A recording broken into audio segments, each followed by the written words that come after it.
Morning bulletin. ఇక వార్త వివరాల్లోకి వెళ్తే రేవంత్ సవాల్ను స్వీకరించిన కేటీఆర్ 72 గంటలు టైం తీసుకున్నారు. కానీ రేవంత్ చర్చకు రాకుండా పారిపోయాడని మాజీ ఎమ్మెల్యే పేర్కొన్నారు. కాంగ్రెస్ నాయకులు ప్రజా సమస్యలను డైవర్ట్ చేయడానికి కేటీఆర్లపై అసభ్య ఆరోపణలు చేస్తున్నారని ఆరోపించారు. వార్డు మెంబర్గా గెలవని కొందరు లుచ్చాగాళ్లు కూడా కేటీఆర్ను విమర్శిస్తున్నారని తెలిపారు. ఈ ఆరోపణలు ప్రజలను తప్పుదోవ పట్టించడమేనని, ఈ తరహా రాజకీయాలపై ప్రజలు అప్రమత్తంగా ఉండాలన్నారు. కేసీఆర్ నాయకత్వంలో రాష్ట్ర అభివృద్ధి జరుగుతుందని ప్రజలు విశ్వసిస్తున్నారని వెల్లడించారు. నాయన నాకు విచిత్రం అనిపిస్తున్నది. నీ ముఖానికైనా వార్డు మెంబర్గా గెలిచిరా, ఒకరి మీద ఒకరు రెచ్చిపోతా ఉన్నారు. ఒకడు అంటాడు కేసీఆర్ హాస్పిటల్లో ఉన్నాడు. ఏం భాష నాయన అనేది? అసలు నేను ఆయనకు సూటిగానే అడుగుతా ఉన్నా మొదటిసారి. అసలు తెలంగాణ జేఏసీ లేకపోతే నీ ఉనికి ఎక్కడదాన్ని నేను సూటిగా అడుగుతా ఉన్నా.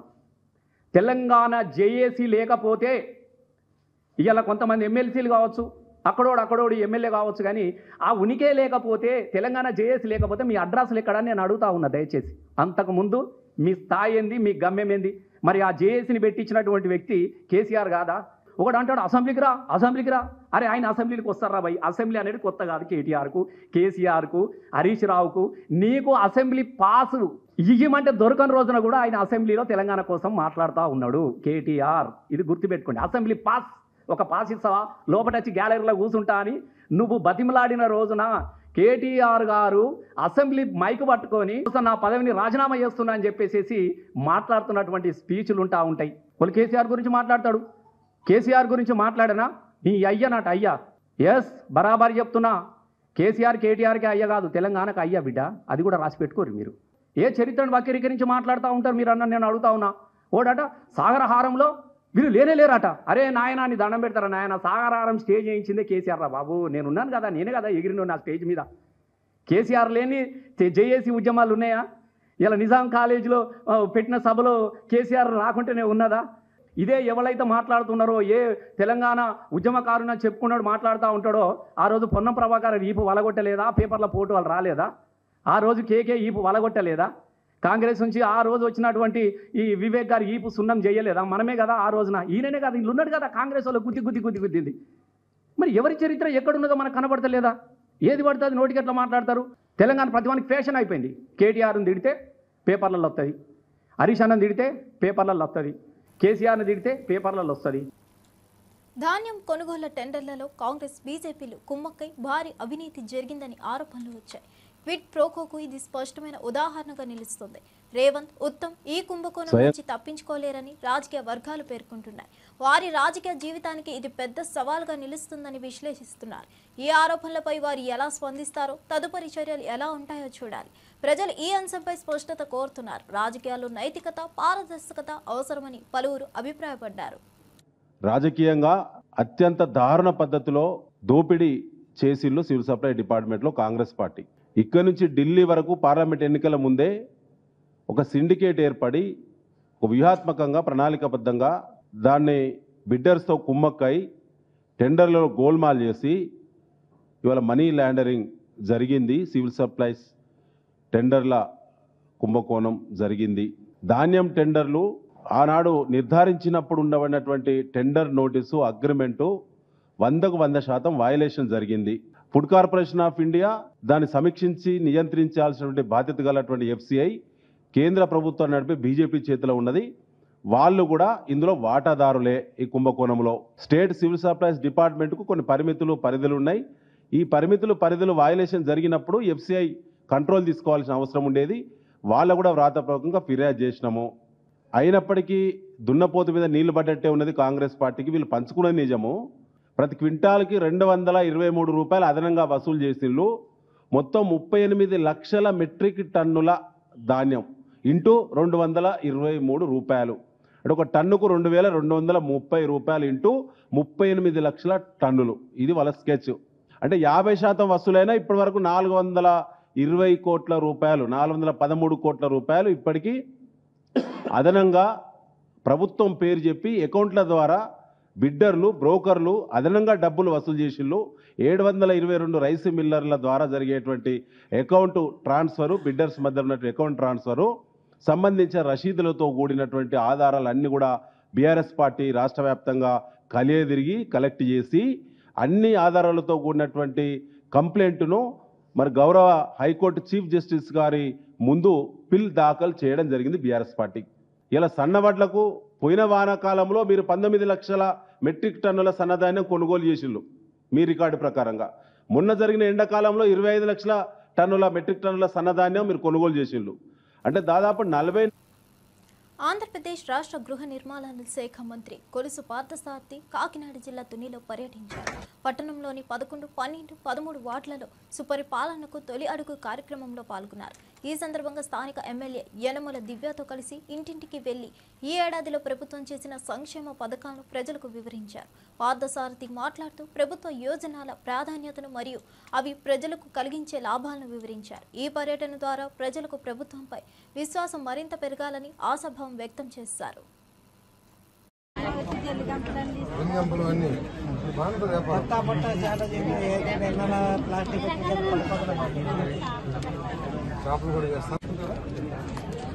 తీసుకుంటే వ్యాపారం పెరిగిద్దా లేకపోతే ఊరికి తీసుకునే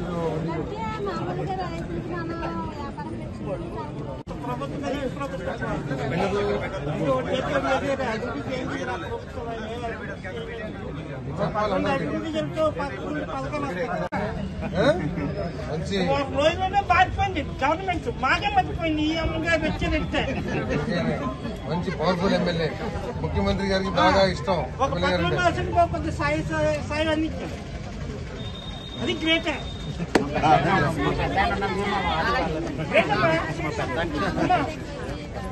దగ్గర అయిపోయి వర్షం వచ్చిన వల్ల ఎట్ట అయిపోతుంది సార్. ఎట్ట అయిపోతుంటే పిల్లలు కూడా పైకి వెళ్తుంటే భయం వేస్తుంది. ఇల్లంతా ఎట్ట అయిపోతుంది సార్. తర్వాత వచ్చామా మేడం గారు, అమ్మా మేడం గారు మళ్ళీ తర్వాత ఈ కార్యక్రమాన్ని ముందుకు తీసుకెళ్తూ ఉన్నారు. ఎందుకంటే కారణం ఏమిటంటే ప్రజలందరికీ కూడా ఈ ప్రభుత్వం చేస్తున్న సంక్షేమ కార్యక్రమాలు ఎటువంటి ఇబ్బంది లేకోకుండా, ఎటువంటి బెదిరింపులు లేకోకుండా, ఎటువంటి కండిషన్స్ లేకుండా ప్రతి ఒక్కరికి అర్హత ఆధారంగా అందుతూ ఉన్నాయి. కాబట్టి మనం పనిచేస్తున్నాం. అదేవిధంగా పోలవరం, అమరావతి, ఇంకా అనేక గత ప్రభుత్వం వ్యవసాయ రంగాన్ని, సాగునీటి రంగాన్ని పూర్తిగా గాలికి వదిలేస్తే వాటన్నిటిని కూడా పూర్తి చేసి రాష్ట్రంలో సాగులోకి ఎక్కువగా ఏకరేజీని తీసుకురావాలని చెప్పేసి రైతులకి తోడుగా ఉండాలని చెప్పేసి ఆలోచన చేస్తున్నారు. మరి ఒక పక్క ప్రభుత్వం ఈ విధంగా అభివృద్ధి, సంక్షేమం, పరిశ్రమల పెట్టుబడులు ఇవన్నీ కూడా కష్టపడి పనిచేస్తూ ఉంటే, ఇంకో పక్క వైఎస్ఆర్ కాంగ్రెస్ పార్టీ ఎటువంటి కుతంత్రాలు అంటే ఈ రాష్ట్రం యొక్క బ్రాండ్ని పాడు చేయడానికి, ఈ రాష్ట్రంలోకి వచ్చే పెట్టుబడిదారులు కానీ, పారిశ్రామికవేత్తలు కానీ కానివ్వండి, ఇటువంటి ప్రతిపక్షం ఉంటే ఇక్కడ మనం పెట్టుబడి పెడతాం అనవసరం అనే భావన కలిగించడానికి, తద్వారా పెట్టుబడులు రాకపోతే ఉద్యోగాలు రావు, పిల్లలకి ఉద్యోగాలు రాకపోతే మేము రాజకీయంగా లబ్ధి పొందొచ్చు అనే ఒక కుతంత్రపు ఆలోచనతో ఏ విధమైన చేస్తున్నారో ఒకసారి ఆలోచన చేయండి. రైతులు పరామర్శకు వెళ్ళారు.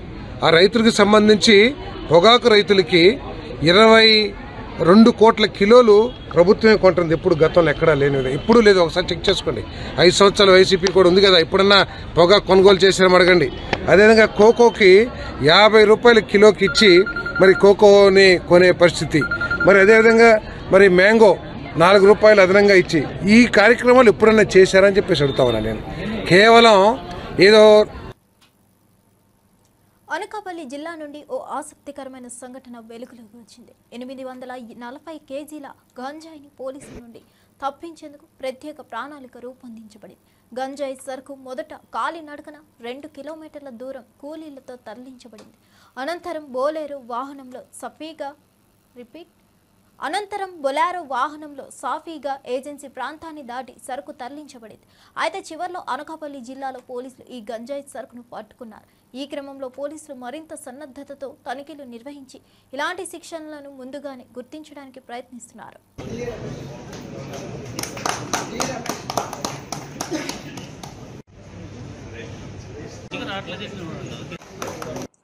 ఈరోజు Anakapalli district Nakapalli police station లిమిట్స్లో ఒక మంచి NDPS కేస్ పట్టుకోవడం జరిగింది.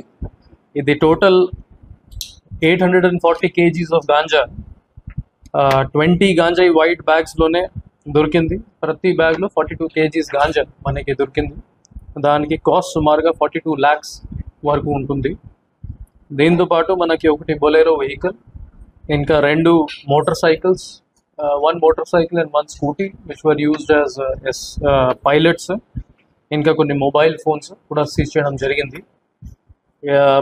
ఇది మనకి SB information and local police station information మీద local police station, Nakapalli police station అన్ని రూట్స్ కవర్ చేసుకుని ఈ నేషనల్ హైవే 16 మీద వెదలపాలెం జంక్షన్ దగ్గర ఒక బొలెరో వెహికల్ అండ్ మిగతా అందరూ అక్యూజ్డ్ ఇంటర్సెప్ట్ చేయడం జరిగింది. ఇన్ టోటల్ మనకి 4 అక్యూజ్డ్ దొరికారు. ఇందులో 3 accused are from Anakapalli district, Rolugonda mandal and Golugonda mandal.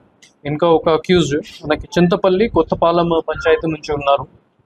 Further ఇంటెరోగేషన్ మనం చేసుకుంటున్నాము, కానీ ప్రిలిమినరీ ఇంటెరోగేషన్ ప్రకారం మనకి ఏం తెలిసింది, దట్ ఇది జనబా ఏరియా మల్కాన్గిరి డిస్ట్రిక్ట్ ఒడిశా నుంచి వాళ్ళు గాంజాయి ప్రొక్యూర్ చేశారు. And the destination Chikmagalur, Karnataka state.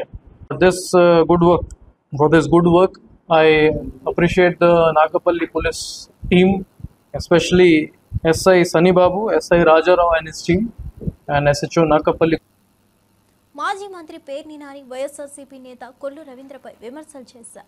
నువ్వు కొల్లు రవీంద్ర కాదు సొల్లు రవీంద్ర అని ఎద్దేవా చేస్తూ 41 మంది వైఎస్ఆర్సీపీ కార్పొరేటర్లలో ఒక్కరిని కూడా తీసుకొని వెళ్లలేవని వ్యాఖ్యానించారు.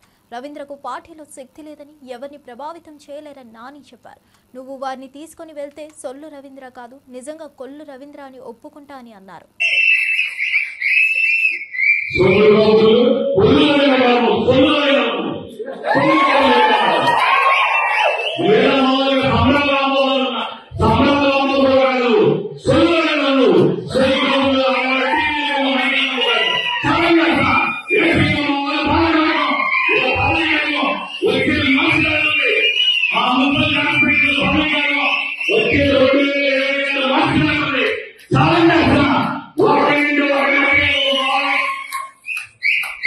మేము ఎదుర్కొన్నామే కాకుండా ఇప్పటికే మమ్మల్ని ఎదుర్కొన్నాం కావాలని అది కాకుండా మా 41 మందిలో నీ ఇష్టం, నీ రాజకీయ త్యాగంలో నీ సొంతమాటలు నిజమైన నిరూపించుకోవడానికి చాలా చేస్తాయి.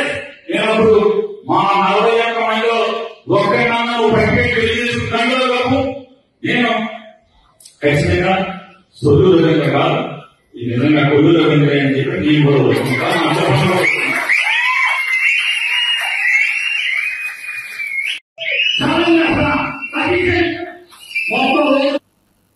బంగారుపాలెంలో జగన్ పర్యటన సందర్భంగా చోటు చేసుకున్న మామిడికాయల ఘటనపై టీడీపీ నేత అచ్చెన్నాయుడు తీవ్ర విమర్శలు గుప్పించారు.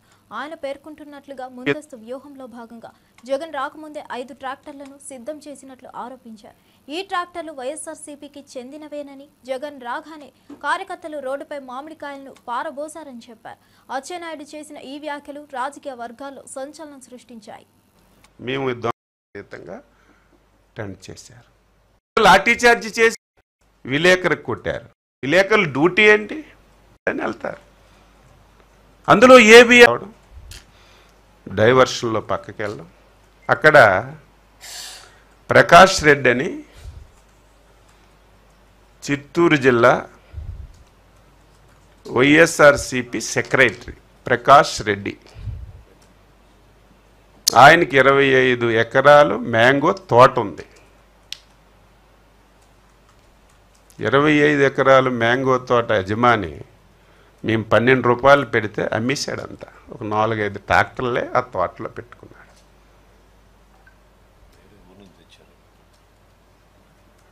ఎప్పుడైతే జగన్మోహన్ రెడ్డి కారు తోట ముందుకు వచ్చిందో పురుగుల్లాగా 5 ట్రాక్టర్లు వచ్చాయి.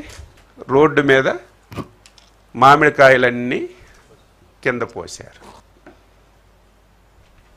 పోని కింద ప్లాండ్గా పోసుకున్నారు. నువ్వు 5 సంవత్సరాలు ముఖ్యమంత్రి, నీకు బాధ్యత ఉందా లేదా? నువ్వు చూసి దిగి మామిడికాయలు చూడాలి. మామిడికాయలు తొక్కుకొని రైతులు మామిడికాయలు ప్రభుత్వం కొనడం లేదు. రైతులు తీవ్రమైనటువంటి ఆందోళనతో ఉన్నారు అని చెప్పి నువ్వు ఇంత దారుణంగా ఒక క్రిమినల్, మేము ప్రతిరోజు చెప్పాలంటే మాకే బాధగా ఉంది, ఒక క్రిమినల్ రాజకీయ ముసుగులో ఒక ప్లాన్ ప్రకారం ఏ విధంగా వ్యవహరిస్తారో మేము అప్రమత్తంగా లేకపోతే చాలా పెద్ద ప్రమాదం జరుగుతుంది. బీజేపీ ఎమ్మెల్యే రాజా సింగ్ అమర్నాథ్ యాత్రలో పాల్గొని పలు వ్యాఖ్యలు చేశారు. కేంద్రంలో బీజేపీ ప్రభుత్వం అధికారంలోకి వచ్చాక అమర్నాథ్ యాత్ర సులభమైందని తెలిపారు. యాత్ర మార్గంలో రోడ్డు సహా అన్ని సౌకర్యాలు సమకూరాయని చెప్పారు. ఆర్టికల్ 370 రద్దు తర్వాత కాశ్మీర్లో ముస్లింలకు ఉపాధి అవకాశాలు పెరిగినట్లు వివరణ ఇచ్చారు. ఈ మార్పుల వల్ల యాత్రికులకు మెరుగైన అనుభవం కలుగుతుందని రాజా సింగ్ తెలిపారు. యాత్ర సక్సెస్ఫుల్ గురించి చాలా వరకు మన దేశ ఆర్మీ సైనికులు ప్రతి ఒక్క 10 అడుగులకి ఒక సైనికులు, యాత్రికులకి ఒక సేఫ్టీగా మన భారతీయ సైనికులు మంచి వ్యవస్థ చేస్తారు. అది కాకుండా ఎన్నో ఆర్గనైజేషన్లు వాళ్ళు యాత్రికులకి ఎట్లాంటి కూడా ఏదైనా ఇబ్బంది రాకూడదని భోజన వ్యవస్థ చేస్తారు, టిఫిన్ వ్యవస్థ చేస్తారు. ఎట్లాంటి కూడా యాత్రికులకి ఇబ్బంది కాకుండా అన్ని వ్యవస్థ ఈ యాత్రలో ఉంటుంది. ప్రత్యేకంగా ఏంటంటే ఇప్పుడు ఈ పహల్గాం నుంచి ఒక యాత్ర నడుస్తుంది, అదేవిధంగా బాల్తాల్ నుంచి ఇంకొక యాత్ర నడుస్తుంది. ఈ 2 మార్గం నుంచి అమర్నాథ్ గుహ వరకు భక్తులు దర్శనం గురించి వెళ్తారు. ప్రత్యేకంగా ఏంటంటే ప్రతి ఒక్క 100 మీటర్స్ కి 500 మీటర్స్ కి ఒక మంచి పండాలం ఉంటుంది. దాంట్లో కింద నుంచి పై వరకు ఎవరైనా ఏదైనా మెడికల్ ప్రాబ్లం ఉంటే కూడా ఆయనకి మెడికల్ వ్యవస్థ కూడా ఉంటుంది. ఎవరికైనా జ్వరం కానీ ఏదైనా వస్తే కూడా వాళ్ళకి ఫ్రీ ఆఫ్ కాస్ట్ భోజనం ఫ్రీ, టాబ్లెట్ ఫ్రీ, అన్ని ఫ్రీ ఉంటుంది. ఆ విధంగా ఒక వ్యవస్థ అయితే ఇక్కడ జరుగుతుంది. గతంలో కాంగ్రెస్ గవర్నమెంట్ ఉన్న సమయంలో ఇక్కడ రోడ్ వ్యవస్థ కానీ ఎట్లాంటి కూడా భోజన వ్యవస్థ కూడా లేకుండే. కానీ ప్రధానమంత్రి మోదీ గారు అంటే బీజేపీ గవర్నమెంట్ వచ్చిన తర్వాత 2014 తర్వాత ఇక్కడ మంచి రోడ్ వ్యవస్థ అయిపోయింది. మంత్రి ఉత్తమ్ కుమార్ రెడ్డి కీలకమైన పవర్ పాయింట్ ప్రెజెంటేషన్ ను నిర్వహించారు. ఈ కార్యక్రమంలో CM Revanth Reddy, deputy CM బట్టి విక్రమార్కతో పాటు ఇతర మంత్రులు, ఎమ్మెల్యేలు, ఎమ్మెల్సీలు, అధికారులు హాజరయ్యారు. ప్రెజెంటేషన్లో కృష్ణా జలాలపై తెలంగాణ వాటా, ఆంధ్రప్రదేశ్ అక్రమ నీటి తరలింపు అంశాలు చర్చించబడ్డాయి. తుమ్మిడిహెట్టి నుంచి మేడిగడ్డకు డిజైన్ మార్పు కారణంగా జరిగిన పరిణామాలపై స్పష్టతనిచ్చారు. ఏర్పాటు చేయడం జరిగింది. ఈ 2 విషయాలు చాలా చాలా ముఖ్యమైనవిగా మీరందరూ భావించాలని చెప్పి నేను విజ్ఞప్తి చేస్తున్నా. ఒకటేమో కృష్ణా నదీ జలాల విషయంలో మన ప్రభుత్వం వచ్చిన తర్వాత కృష్ణా నదీ జలాలు, కృష్ణా రివర్ వాటర్ విషయంలో మన ప్రభుత్వం వచ్చిన తర్వాత గత 10 ఏళ్ల కంటే అత్యంత సమర్థవంతంగా మనం ముందుకు పోయిన విషయం మీకు ఫ్యాక్ట్స్ అండ్ ఫిగర్స్ తో నేను మీకు మనవి చేస్తాను. ఇది ఒక షార్ట్ ప్రెజెంటేషన్ తర్వాత కాళేశ్వరం ప్రాజెక్టు పై మరి ఏ విధంగా అంటే రిపీటెడ్ గా మనం ప్రతిపక్షాల దుష్ప్రచారం, ఒక గోబుల్స్ ప్రొపగాండా చూస్తున్నాం. ఏమైంది, ఒక బ్యారేజ్ కొలాప్స్ అయితే ఎందుకు వదిలేసినారు, మరి 2 పిల్లర్లు కూలిపోయినాయి కదా, తత్తిమ యూజ్ చేయొచ్చు కదా అని. అది కూడా వాళ్ళు మాట్లాడేది ఎంత వాస్తవాలు, అబద్ధాలు, మరి అసత్యాలు, అది కూడా మనం. మామిడి రైతులను కూటమి ప్రభుత్వం పట్టించుకోవడం లేదని జగన్ విమర్శించారు. ప్రభుత్వాన్ని నిద్ర లేపేందుకే ఇక్కడి వచ్చానని తెలిపారు. జగన్ రాక సందర్భంగా 2000 మంది పోలీసులను మోహరించి రైతులను అడ్డుకున్నారని ఆరోపించారు. పొరుగు రాష్ట్రమైన కర్ణాటకలో కుమారస్వామి లేఖతో కిలో మామిడి 16 రూపాయలకి కొనుగోలు చేయగా తన ప్రభుత్వ హయాంలో కిలో మామిడి 29కి కొనుగోలు చేసినట్లు జగన్ పేర్కొన్నారు.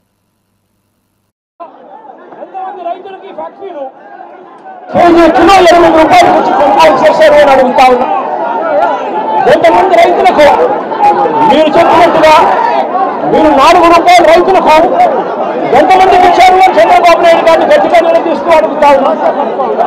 అయ్యా చంద్రబాబు, మీ పిల్లల పరిస్థితి ఏమిటి అంటే ఈరోజు రైతుల చెరువుకి వారి పరిస్థితి అక్కడ కర్ణాటకలో 16 రూపాయలు కేజీకి అక్కడే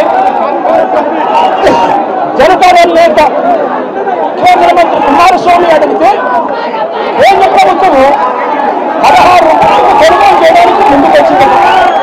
ఈ 16 రూపాయలు కూడా కేంద్ర ప్రభుత్వం కొనుగోలు చేయడానికి ముందుకు వచ్చింది కూడా మంచి రేటు కాదు, ఖరీదు రేటు అని చెప్పి ఆ 16 రూపాయలు కూడా కేంద్ర ప్రభుత్వం కర్ణాటకలో కొనుగోలు చేయడానికి ముందు వచ్చేదానికి అక్కడ వాళ్ళు చర్యలు తీసుకుంటే మరి చంద్రబాబు నాయుడు గారి ప్రభుత్వం ఏమి గాడిదలు కాస్తారో నేను అడుగుతానని ఇదే చంద్రబాబు నాయుడు గారు ఇదంతా ప్రశ్నిస్తూ అడుగుతా ఉన్నా. జిల్లాలో 6,45,000 టన్నులు 6,45,000 మెట్రిక్ టన్నుల దిగుబడి వస్తుంది. 2,20,000 ఎకరాలలో పంట పండుతుంది. 76,000 మంది రైతులు వ్యవసాయం చేస్తూ మామిడి మీద బతుకుతారు. ఈ 76,000 కుటుంబాలకు చంద్రబాబు నాయుడు గారు ప్రభుత్వం వచ్చిన తర్వాత ఎంతమందికి 12 రూపాయలు కేజీ వచ్చింది అని అడుగుతా ఉన్నా. వైఎస్ఆర్సీపీ ప్రభుత్వ హయాంలో 3 సంవత్సరం కూడా 29 రూపాయలు కేజీ రైతులు అమ్ముకున్న పరిస్థితి నుంచి ఈరోజు చంద్రబాబు నాయుడు గారి ప్రభుత్వంలో రైతులకు కనీసం 12 రూపాయలు కూడా ఇప్పించలేని పరిస్థితిలో చంద్రబాబు నాయుడు గారు ఉన్నారు అనంటే చంద్రబాబు నాయుడు గారు ఎంత దయనీయమైన పరిస్థితిలో ఉన్నాడని అర్థం చేసుకోవచ్చు. ఇదే చంద్రబాబు నాయుడు గారు ఆ 12 రూపాయలు కూడా ఇవ్వలేక ఇప్పించే పరిస్థితి లేక ఇదే చంద్రబాబు నాయుడు గారు రైతులను నడువడుగు పెట్టారు. రైతులకు ఇవాళ 2,3 రూపాయలకు ఇవాళ మార్కెట్ యార్డులో ఇవాళ ర్యాంపుల దగ్గర ఇవాళ కొనుగోలు చేసే కార్యక్రమం జరుగుతా ఉంది. జగన్ బంగారుపాలెం పర్యటనపై TDP politburo member Srinivasa Reddy తీవ్ర విమర్శలు చేశారు. దండుపాలెం వెళ్లినట్లు జగన్ బంగారుపాలెం వెళ్లారని వ్యాఖ్యానించారు. పరామర్శల పేరుతో జగన్ విధ్వంసం చేస్తున్నారని ఆరోపించారు. జగన్ బంధువు ప్రసన్న కుమార్ రెడ్డి, ప్రశాంతి రెడ్డి వ్యక్తిత్వం ఇప్పుడు కొత్తగా కనిపించిందా అని ప్రశ్నించారు. చెల్లెలు వరుస అయ్యే మహిళపై ఇంత ఘోరంగా మాట్లాడతారని ఆవేదన వ్యక్తం చేశారు. రాష్ట్రంలో ఒకసారి చూస్తే నిన్న నెల్లూరు జిల్లాలో ప్రసన్న కుమార్ రెడ్డి వ్యాఖ్యలను తీవ్రంగా ఖండిస్తూ ఉన్నాం. ఘోరమైన భాష, మహిళల వ్యక్తిగత జీవితాలకు లేకి తొంగి చూసి వాళ్ళను అప్రతిష్ట పాలు చేసే పనిగా పెట్టుకున్నారు. యథా రాజా తదా ప్రజ. జగన్మోహన్ రెడ్డి గారు అదే లక్షణాలు ఇలా పుణికిపుచ్చుకున్నారు. గతంలో 10-15 సంవత్సరాల నుంచే ప్రసన్న కుమార్ రెడ్డి గారికి దగ్గర బంధువే కదా ఆవిడ ప్రశాంత్ రెడ్డి గారు.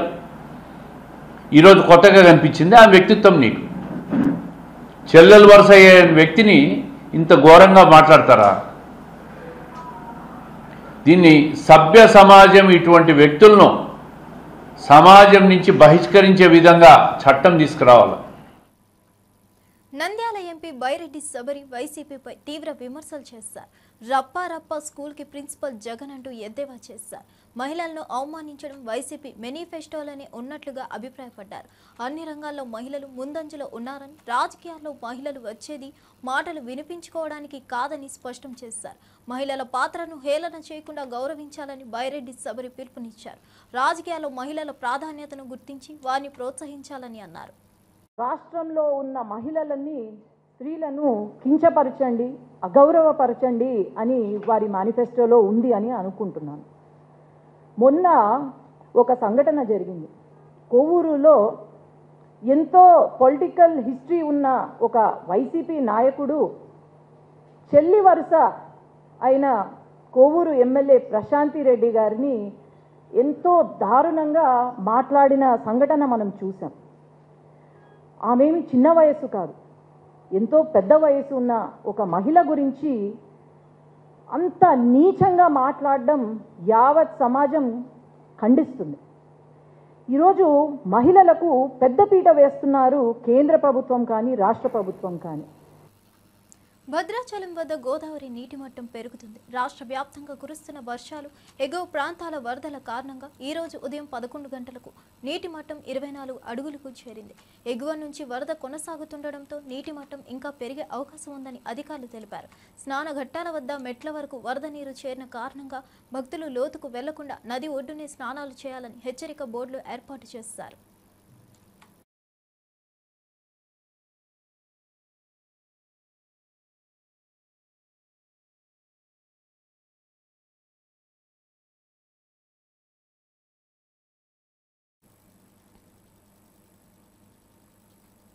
విశాఖ జిల్లా సింహాచలం పుణ్యక్షేత్రంలో గిరి ప్రదక్షిణ మహోత్సవం నిర్వహించబడుతుంది.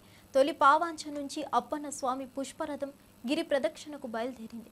భక్తులు పెద్ద సంఖ్యలో ఈ మహోత్సవంలో పాల్గొనడానికి రాష్ట్రంలోని పలు ప్రాంతాల నుంచి తరలి వచ్చారు. మహోత్సవం సందర్భంగా భక్తులు తమ భక్తి ప్రపత్తులను అప్పన్న స్వామికి సమర్పిస్తున్నారు.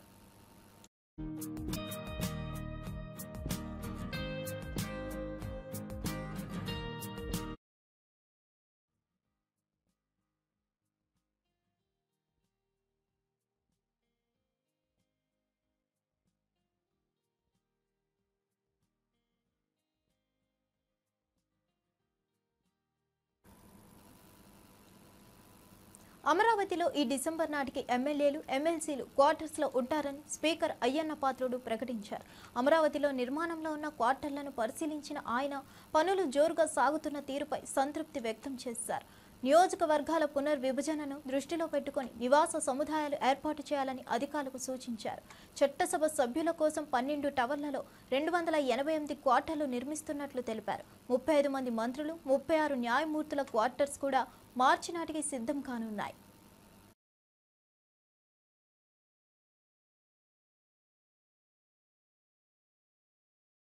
అంటే మన భారతదేశంలోనే కాదు, ప్రపంచంలో ఎక్కడా లేని విధంగా రాజధాని కట్టాలన్నది అతని ఆలోచన విధానం.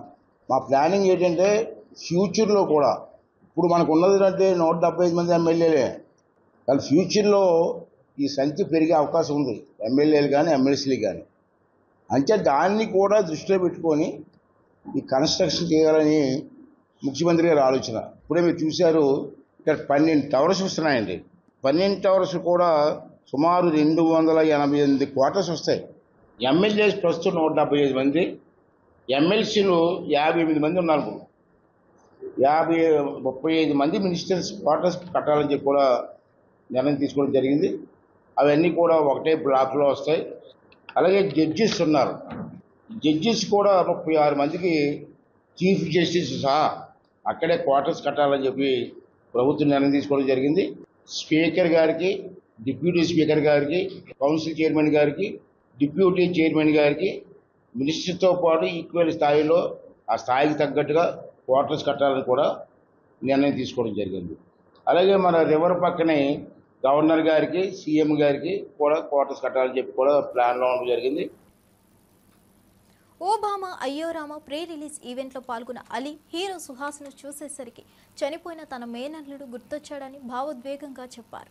ఈ సినిమాలోని సుహాస్ పాత్ర ఎమోషనల్గా తమ హృదయాలకు చేరుతుందని అన్నారు. అలీ మాట్లాడుతూ నటన పరంగా సుహాస్ అద్భుతంగా చేశాడని ప్రశంసించారు. రామ్ గోదాల దర్శకత్వంలో తెరకెక్కిన ఈ చిత్రం జూలై 11న విడుదల కానుంది. సుహాస్, శ్రీలక్ష్మి, మేఘనా శెట్టి ప్రధాన పాత్రలో నటించారు. కుటుంబ విలువలు, ప్రేమ, భావోద్వేగాల మేళవింపుగా రూపొందిన ఈ సినిమా భావోద్వేగాలను తాకుతుందని దర్శకుడు తెలిపారు. ఈవెంట్ మొత్తం సుహాస్ నటనపై ప్రశంసలతో నిండిపోయింది. బాబాయ్, నువ్వు ఎప్పుడైనా అమ్మాయిని ప్రేమించావా? ప్రేమలో పడ్డావా? పడ్డానురా. ఆ ప్రేమలో పడింది సుహాస్ చిన్నప్పుడు మదర్ చనిపోతే అమ్మ అమ్మ అంటుంటే నాకు మామ మామ అన్నట్టు అనిపిస్తుందిరా. అప్పుడు లవ్లో పడ్డాను. వాడి కోసం నేను పెళ్లి చేసుకోలేదు. వాడే నా లైఫ్, వాడే నా నవ్వు, వాడే నా ఫస్ట్ లవ్, వాడే నా లాస్ట్ లవ్ అని ఈ సినిమాలో ఆ సీన్ చేయడం జరిగింది. ఆ సీను నాకు అది గుర్తుకొచ్చి చేశాను. ఆ తర్వాత సుహాసు ఎప్పుడైతే లవ్ ఫెయిల్ అవుతుంది, ఈ అమ్మాయి ఎప్పుడైతే వెళ్ళిపోయింది అనగానే, అరే అమ్మాయి కోసం ఏముందిరా, ఈ అమ్మాయి కాకపోతే ఇంకొక అమ్మాయి వస్తుందంటే, ఈ అమ్మాయి ఇక్కడ ఉంటే పర్లేదు, ఆ అమ్మాయి ఇక్కడ దాకా ఎక్కేసింది, ఏం చేయాలి నాకు అర్థం కావట్లేదు మావయ్య అంటాడు. ఆ సీను చేసేటప్పుడు Suhas already national award actor. అంటే కలర్ ఫోటో సినిమా చేస్తున్నప్పుడు ఎవరండి హీరో అంటే ఎవరో హీరో అని చెప్పాడంట, తను హీరో అని చెప్పుకోలేదు. ఇక మీదట ఎప్పుడు కూడా నువ్వు హీరో అయితే నువ్వే హీరో అని చెప్పు, ఎందుకంటే నీకున్న కలరు అక్కడ సూపర్ స్టార్ రజనీకాంత్ గారికి ఉంది. ఆ కలరు ప్రపంచాన్ని ఊపింది. నీ సినిమా ఇది హిట్ కొట్టిందనుకో, ఆటోమేటిక్గా నీ కలర్ ఉన్నోళ్ళు ప్రతి వాళ్ళు. ఇవన్నీ ఈనాటి విశేషాలు. మరో వార్తతో మళ్ళీ కలుద్దాం.